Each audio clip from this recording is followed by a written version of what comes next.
আসসালামু আলাইকুম বন্ধুরা, আশা করি ভালো আছেন। বন্ধুরা, যে গাছটা দেখতে পাচ্ছেন এটা হলো আপনার মাতোয়া ফল, বিদেশি ফল মাতোয়া ফল, যেটা বাংলাদেশের ওয়েদারে কিন্তু এখন ফল হচ্ছে। রামবুটামের ছোটো ভাই বলতে পারেন সেটা।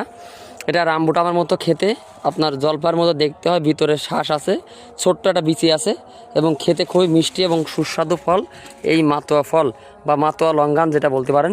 সেই মাতোয়া লঙ্ঘানের চারাগুলো আমাদের কাছে আছে, অ্যাভেলেবেল চারা। এটা বড় সাইজের, বিগ সাইজের। তো এই মাতোয়া লঙ্ঘানের চারাগুলো যারা অর্ডার করতে চাচ্ছেন আমাদের স্ক্রিনে দেওয়া নাম্বারে যোগাযোগ করতে পারেন। ইনশাল্লাহ ভালো মানের চারা পেয়ে যাবেন আপনারা। আর এই দেখেন, আমাদের কাছে বড় ছোট সব রকম সাইজের গাছ আছে মাতোয়া। আমাদের এলো বাইরে থেকে আনা ছিল, এগুলো ইম্পোর্ট করা গাছ ছিল। তো যারা মাতোয়া ফলের এই চারাগুলো অর্ডার করতে চাচ্ছেন স্ক্রিনে দেওয়া নাম্বারে যোগাযোগ করতে পারেন।